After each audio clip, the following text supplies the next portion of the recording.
विद्यार्थी मित्रांनो, नमस्कार. मी प्राध्यापक R P Patil, new English school, junior college, Shirasgaon.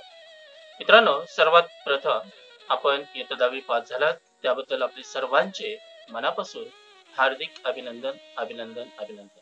मित्रांनो, तुम्ही आता इयत्ता 11वी मध्ये ऍडमिशन घेतलेलं आहेच. पुन्हा 11वीच्या या कॉलेज लाईफच्या जीवनामध्ये तुम्हाला सर्वांना खूप खूप अशा शुभेच्छा. मित्रांनो, 11वीचं वर्ष काही विद्यार्थ्यांना फारसं महत्वाचं वाटत नाही, तरी सुद्धा ते अतिशय महत्वाचं आहे. कारण 11वी या वर्गामध्ये जे काही तुम्हाला शिकवलं जातं तो एक बेसिक म्हणूनच असतो. कारण 12वी मध्ये ज्या काही डेफिनेशन असतात त्या 11वीवर आधारितच असतात. त्यामुळे 11वी हे वर्ष काही महत्वाचं नाही असं गृहीत धरून आपल्याला चालणार नाही. तरी सुद्धा मित्रांनो, आपण 11वी या वर्षाकडे खूप महत्वाचं वर्ष म्हणून बघितलं पाहिजे. तर असो, आपण इयत्ता 11वी अर्थशास्त्र या विषयाच्या सिलेबसला आजपासून आपण सुरुवात करणार आहोत. तर तुम्हा सर्वांना बेस्ट ऑफ लक.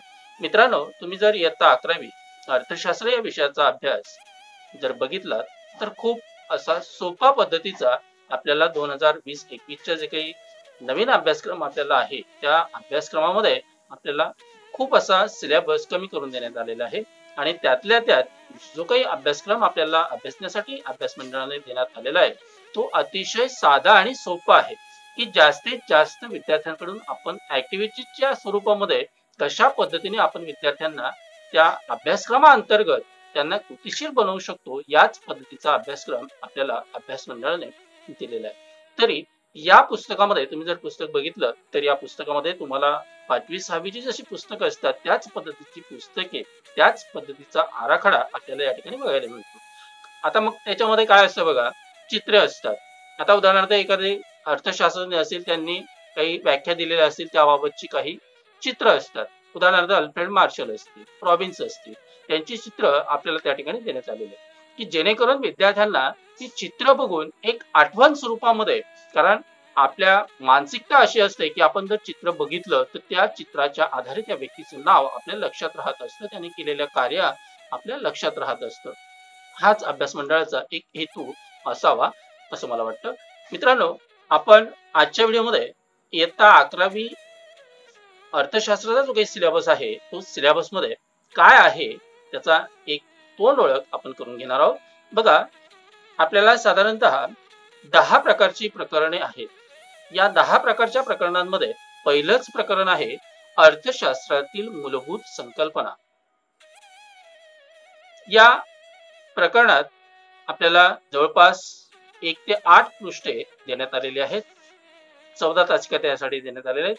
दुसरं प्रकरण आहे पैसा, त्यात 9 ते 14 पृष्ठे देण्यात आलेले आहेत, त्याला 16 तासिका देण्यात आलेल्या आहेत. तिसरं प्रकरण आहे विभाजन मूल्य, त्यात 14 ते 23 अशी पृष्ठे आहेत. 16 तासिका त्यासाठी अभ्यासण्यासाठी देण्यात आलेल्या आहेत. चौथं प्रकरण आहे महाराष्ट्राची अर्थव्यवस्था, 24 ते 30 पृष्ठे आहेत, 14 तासिका त्यासाठी देण्यात आलेल्या आहेत. पाचवा प्रकरण आहे भारतातील ग्रामीण विकास, 31 ते 35 क्रमांकाचे जे काही पृष्ठ आहेत ते अभ्यासण्यासाठी आहेत, 10 तासिका आहेत. 6वं प्रकरण आहे भारतातील लोकसंख्या, 36 ते 42 पृष्ठ आहेत, 14 तासिका. 7वं प्रकरण आहे भारतातील बेरोजगारी, 43 ते 49 क्रमांकाचे पृष्ठ आहेत, 14 तासिका अभ्यासण्यासाठी आहेत. 8वं प्रकरण आहे भारतातील दारिद्र्य, 50 ते 56 क्रमांकाची पृष्ठ क्रमांक आहेत, 14 तासिका आहेत. 9वं प्रकरण आहे भारताचे 1991 पासूनचे आर्थिक धोरण, त्यासाठी आपल्याला 57 ते 63 क्रमांकाची पृष्ठ क्रमांक आहेत, 14 तासिका आहेत. आणि शेवटचं 10वं प्रकरण आहे भारतातील आर्थिक नियोजन, 64 ते 69 क्रमांकाची पृष्ठ आहेत, 10 तासिका त्यासाठी आहेत. आणि त्यात तदनंतर अर्थशास्त्रीय संज्ञांचे परिशिष्ट, संक्षिप्त रूपांची यादी, संदर्भ सूची, त्यात महत्वाची संकेतस्थळे आणि दुवे त्यासाठी देण्यात आले 70 ते 78 पृष्ठ क्रमांकावर. अशा पद्धतीने आपला इयत्ता 11वी अर्थशास्त्राचा सिलेबस अतिशय सोपा, साधा असा अभ्यास मंडळाने आपल्याला केलेला आहे. तर मित्रांनो, आपण सिलेबस काय आहे, कोणकोणती प्रकरणे त्यासाठी आपल्याला अभ्यासण्यासाठी देण्यात आलेले आहेत याचा एक धावता आढावा आपण घेतलेला आहे. तर पहिलंच प्रकरण आहे अर्थशास्त्रातील मूलभूत संकल्पना. या प्रकरणाला आज आपण अभ्यासण्यासाठी सुरुवात करूया. प्रस्तावना काय बघा, नवनवीन वैज्ञानिक शोध व नवीन गोष्टी शोधून काढणे या बाबीचा ठसा आजच्या जगावर उमटलेला आहे.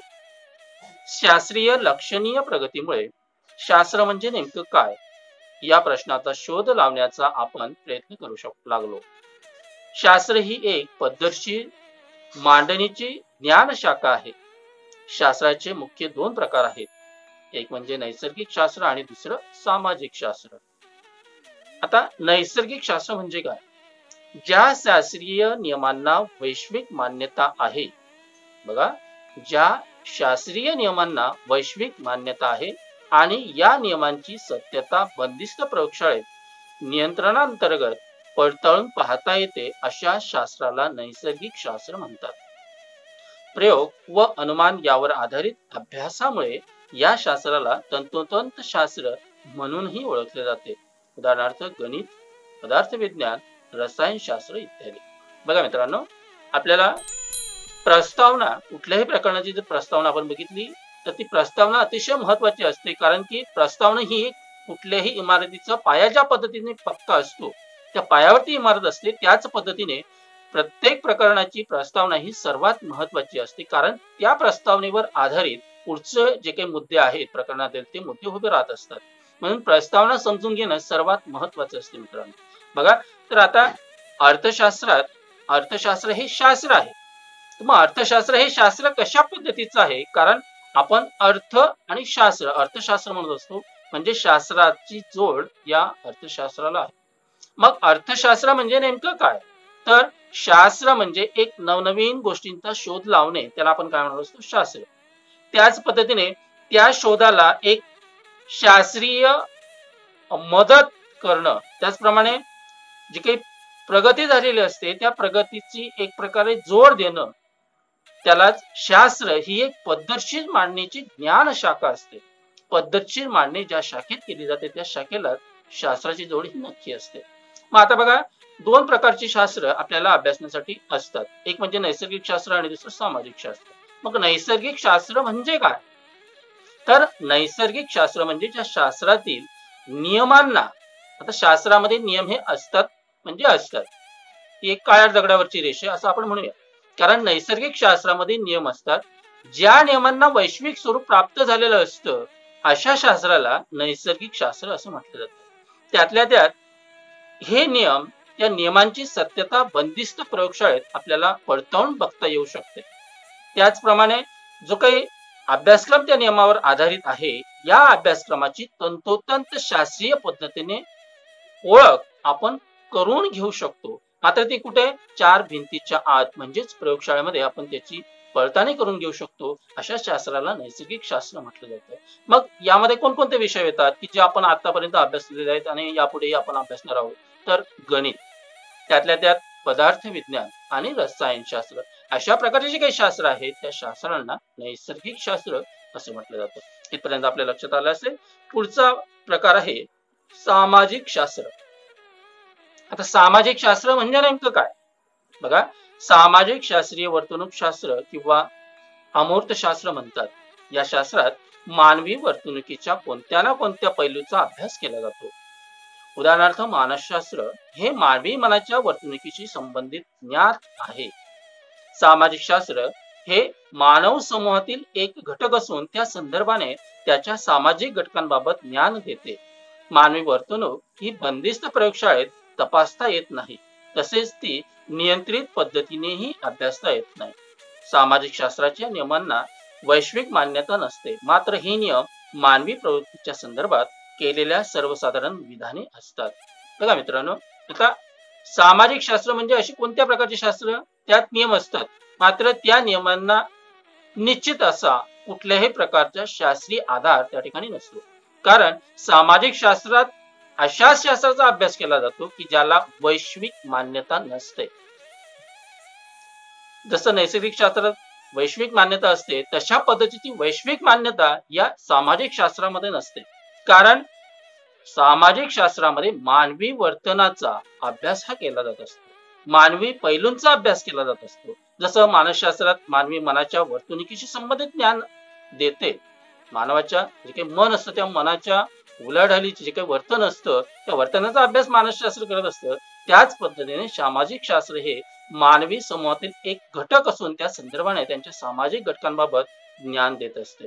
म्हणजेच हे ज्ञान मानवी वर्तणूक ही बंदिस्त प्रयोगशाळेत तपासता येत नाही.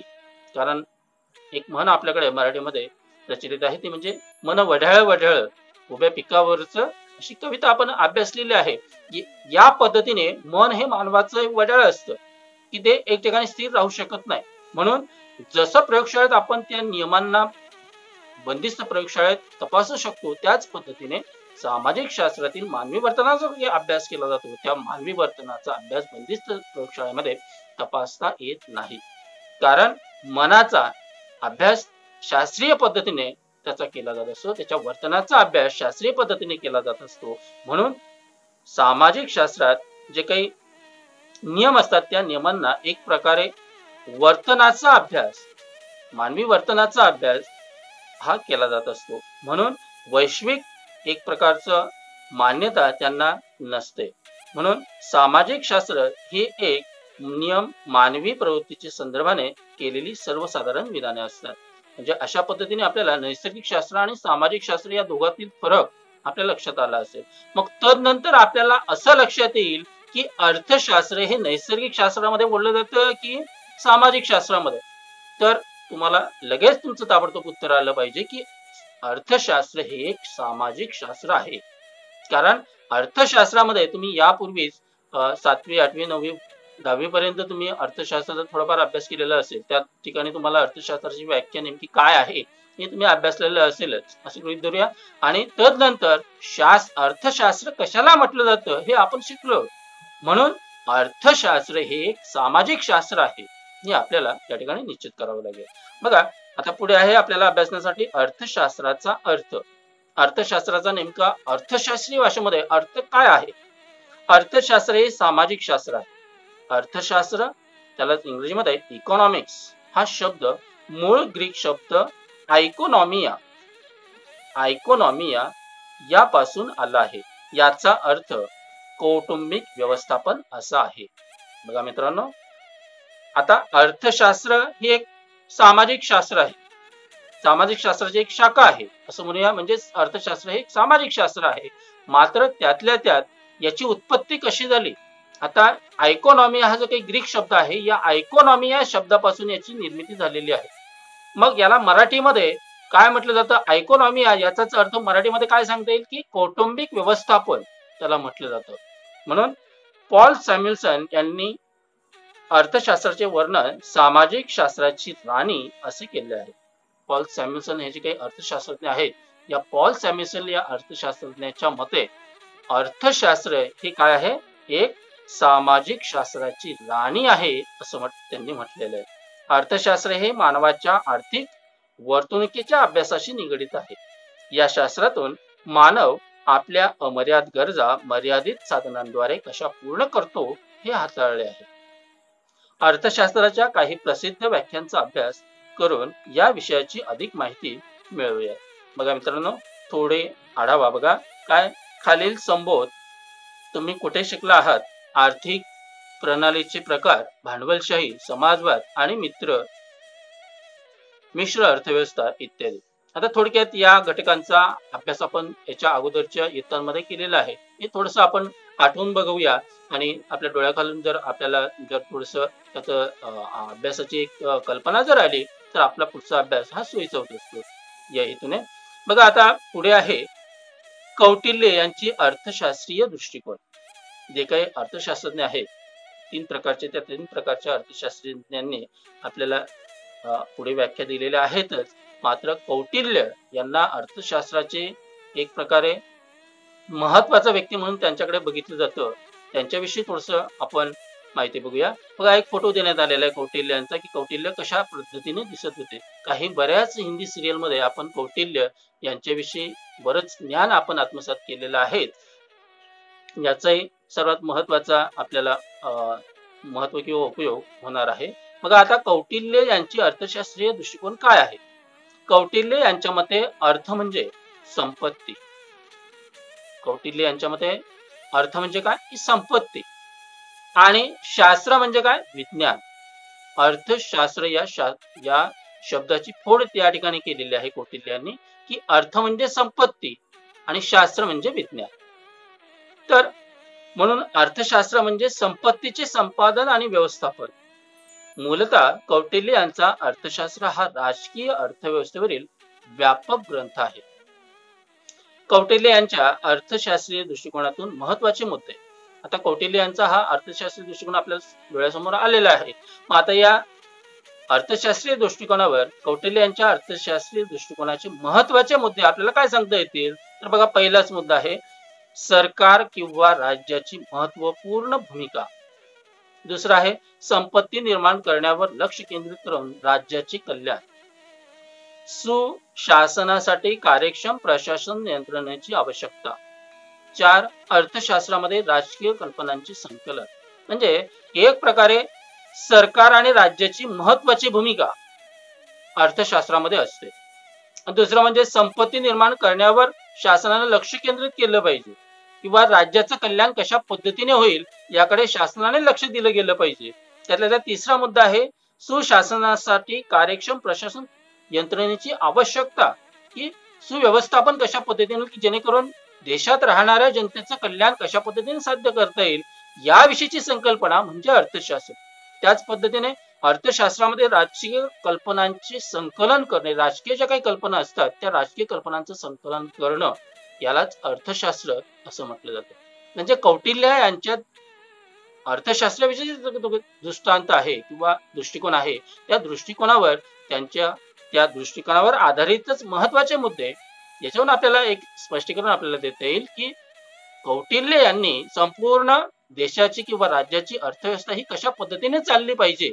कारण की कौटिल्य हे एक प्रकारे मौर्य कालखंडात एक महान राजकारणी आणि तत्वज्ञानी होऊन गेलेले आहेत. त्यातल्या त्यात त्यांना अर्थशास्त्रज्ञ देखील म्हटलं गेलेलं आहे.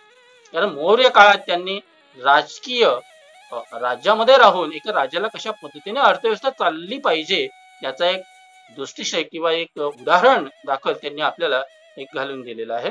अशा पद्धतीने कौटिल्य यांची अर्थशास्त्रीय दृष्टिकोनाने त्या अर्थशास्त्रीय दृष्टिकोनाचे महत्वाचे मुद्दे त्यांचा आपण आढावा बघितला. बघा, खाली तुम्हाला माहित आहे का, या ठिकाणी देण्यात आले बघा, कौटिल्य हे मौर्य कालखंडातील एक महान राजकारणी, तत्वज्ञानी, अर्थशास्त्रज्ञ व राजकीय सल्लागार होते. तसेच त्यांना चाणक्य किंवा विष्णुगुप्त म्हणून ओळखले जाते. त्यांनी प्राचीन भारतातील अर्थव्यवस्थेवर अर्थशास्त्र हा राजकीय ग्रंथ लिहिला आहे. बघा मित्रांनो, हे जे काही पुस्तकामध्ये हिरव्या कलरच्या साइड मध्ये एक डार्क कलर त्या ठिकाणी लिखाणात केलेला आहे, जेणेकरून तुम्हाला माहित आहेत का, म्हणजे याचा अर्थ असा होतो, हा आपल्याला अभ्यासण्यासाठी नसतो. मुळात आपले जे काही संकल्पना असतात, आपले जे काही विचार असतात, त्या विचारांमध्ये अधिकची भर, आपल्या ज्ञानात अधिक भर कशा पद्धतीने पडेल या दृष्टिकोनातून अभ्यास मंडळाने आपल्याला या प्रकारची कॉलम एक नाविन्य, की शिकताना विद्यार्थ्याला कुठल्याही प्रकारचा कंटाळा किंवा मजा आली पाहिजे, तो आनंदी त्याचं शिक्षण झालं पाहिजे, हा या पाठीमागचा दृष्टिकोन असतो. बघा, तर आता अर्थशास्त्राच्या काही व्याख्या या ठिकाणी देण्यात आलेल्या आहेत. पहिली व्याख्या आहे ॲडम स्मिथ यांची संपत्ती संबंधित अर्थशास्त्राची व्याख्या. आता ॲडम स्मिथ सर्वात महत्वाचं, तुम्ही जर अर्थशास्त्र बघितलं असेल, अर्थशास्त्राचं कुठल्याही प्रकारचं पुस्तक बघितलं असेल तर आपल्याला ॲडम स्मिथ यांच्या वेगवेगळ्या प्रकारची दृष्टिकोन, वेगवेगळ्या प्रकारच्या व्याख्या आपल्याला अभ्यासण्यासाठी असतात. बघा मित्रांनो, ॲडम स्मिथ यांची संपत्ती संबंधित अर्थशास्त्राची व्याख्या काय केलेली आहे, त्या ठिकाणी फोटो देण्यात आलेले. बघा ॲडम स्मिथ कसे दिसतात, 1.2 ची जी काही आकृती आहे त्या ठिकाणी फोटो आपल्याला दाखवण्यात आलेले की ॲडम स्मिथ कशा पद्धतीचे दिसत असावे. ॲडम स्मिथ यांना सनातनवादी अर्थशास्त्रज्ञ तसेच अर्थशास्त्राचे जनक असेही म्हटले जाते. बघा मित्रांनो, सर्वात महत्वाचा मुद्दा आपल्याला गाळलेल्या जागाभरात यासाठी विचारला जातो की अर्थशास्त्राचे जनक कोण. तर लक्षात असू द्या, ॲडम स्मिथ हे अर्थशास्त्राचे जनक आहेत. त्यांनी अर्थशास्त्राची संपत्ती विषयक व्याख्या 1776 मध्ये प्रकाशित केलेल्या राष्ट्राची संपत्ती या आपल्या ग्रंथामध्ये मांडली. ॲडम स्मिथ यांच्या मते अर्थशास्त्र हे संपत्तीचे शास्त्र आहे. ॲडम स्मिथ यांनी जी काही व्याख्या दिलेली त्या ॲडम स्मिथ यांच्या व्याख्येचे महत्वाचे मुद्दे बघा. 1 नंबर निर्हस्तक्षेपाचे धोरण, 2 भांडवल व संपत्तीचा साठा, 3 आर्थिक घडामोडींमध्ये नैसर्गिक नियम, 4 वृद्धीच्या सिद्धांतामध्ये श्रम विभाजन या विशिष्ट पैलूला महत्व. अशा पद्धतीने आपल्याला ॲडम स्मिथ यांच्या व्याख्या आणि त्यावर आधारित महत्वाचे मुद्दे आपल्याला अभ्यासता येतात. पुढे बघा, हिरव्या ब्रॅकेटमध्ये तुम्हाला माहित आहे का पॉल रोमर आणि विल्यम्स नॉर्थॉस यांना 2018 सालचा अर्थशास्त्रासाठी नोबेल स्मृती पुरस्कार प्राप्त झाला आहे. पॉल रोमर हे आर्थिक वृद्धीचे अभ्यासक आहेत. नॉर्थॉस यांनी पर्यावरणीय अर्थशास्त्रामध्ये उल्लेखनीय योगदान दिले आहे, म्हणून यांना नोबेल स्मृती पुरस्कार हा प्राप्त झालेला आहे. हे एक जनरल नॉलेज म्हणून देखील आपल्याला महत्वाचं आहे आणि एक विषयाचं ज्ञान आपलं वृद्धिंगत व्हावं या हेतूने या ठिकाणी आपल्याला ही माहिती देण्यात आलेली आहे. आता बघा, खाली त्याच्या खाली एक छोटासा कॉलम देण्यात आलेला आहे, चौकोन देण्यात आलेला आहे. त्याच्यामध्ये काय दिलेलं बघा, शोधा पाहू की अर्थशास्त्रीय इतर नोबेल पारितोषिक विजेते. जी की आपल्याला वरती माहिती देण्यात आलेली त्या माहितीच्या आधारे आपल्याला माहिती आता का पॉल रोमर आणि नॉर्थॉस यांना नोबेल पुरस्कार देऊन त्यांना सन्मानित करण्यात आलेले. त्याच पद्धतीने असे आणखीन अर्थशास्त्रातील इतर नोबेल पुरस्कार पारितोषिक कोणाला मिळालेले आहेत याविषयी आपण जर जनरल नॉलेज जर एकत्रित केलं तर आपल्याला आपल्या विषयाचं ज्ञान आणखी प्रगल्भ करता येऊ शकतं. दुसरी व्याख्या आहे प्राध्यापक अल्फ्रेड मार्शल यांनी कल्याणकारी अर्थशास्त्राची व्याख्या केलेली आहे. बघा, फोटो देण्यात आलेला आहे आकृती क्रमांक 1.3 मध्ये. प्राध्यापक अल्फ्रेड मार्शल यांनी कल्याणकारी अर्थशास्त्राची व्याख्या मांडली. ते नवसनातनवादी अर्थशास्त्रज्ञ म्हणून त्यांनी अर्थशास्त्राची मूल तत्वे, त्याला इंग्रजीमध्ये प्रिन्सिपल्स ऑफ इकॉनॉमिक्स असे म्हटले जाते, हे पुस्तक 1890 साली प्रकाशित केले. अल्फ्रेड मार्शल यांच्या मते अर्थशास्त्र हे मानवी कल्याणाचा अभ्यास करणारे शास्त्र आहे. या शास्त्रात प्राप्ती व आवश्यकतेनुसार उपलब्ध साधनांचा पर्याप्त वापर या संबंधित वैयक्तिक व सामाजिक वर्तणुकीचा अभ्यास केला जातो. बघा मित्रांनो, डॉक्टर अल्फ्रेड मार्शल यांचं जे काही प्रिन्सिपल्स ऑफ इकॉनॉमिक्स म्हणजे अर्थशास्त्राची मूलतत्वे या ग्रंथात त्यांनी असं नमूद करण्यात आलेलं आहे की अर्थशास्त्र म्हणजे हे मानवी कल्याणाचा अभ्यास करणारे शास्त्र आहे. आता मानवी कल्याणाचा अभ्यास करणारे शास्त्र आहेच आहे, त्यातल्या त्यात उपलब्ध जे काही साधन सामग्री आहे देशामध्ये त्या उपलब्ध साधन सामग्रीच्या आधारे महत्तम समाधान, जास्तीत जास्त समाधान साध्य करण्याच्या हेतूने मानवाने जे काही वर्तन केलेलं असतं, मग ते वर्तन वैयक्तिक असू द्यात किंवा सामाजिक असू द्यात, त्या वर्तणुकीचा अभ्यास ज्या शास्त्रामध्ये केला जातो त्या शास्त्राला अर्थशास्त्र असं म्हटलं जातं. कोणाच्या मध्ये? डॉक्टर अल्फ्रेड मार्शल यांच्या मध्ये. यांनी जी काही व्याख्या केलेली त्या डॉक्टर मार्शल यांच्या व्याख्येवरची काही मुद्दे आपल्याला प्रकर्षाने खाली अभ्यासण्यासाठी देण्यात आले. बघा, पहिलाच आहे अर्थशास्त्र म्हणजे सामान्य माणसाचा अभ्यास.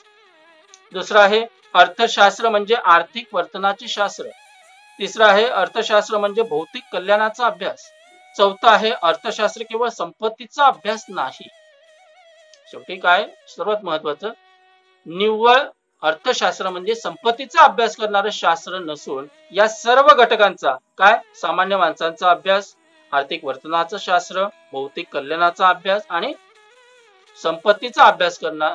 पूर्ण संपत्तीचाच अभ्यास अर्थशास्त्र करत नाही तर इतर घटकांचा देखील अभ्यास म्हणजेच मानवी वर्तनाचा त्याच्याशी निगडीत असलेल्या घटकांचा अभ्यास अर्थशास्त्रामध्ये हा केला जात असतो. तिसरी व्याख्या आहे निओलेल रॉबिन्स यांनी दुर्मिळतेवर आधारित अर्थशास्त्राची व्याख्या केलेली आहे. अर्थशास्त्राची ही अतिशय प्रसिद्ध व्याख्या आहे.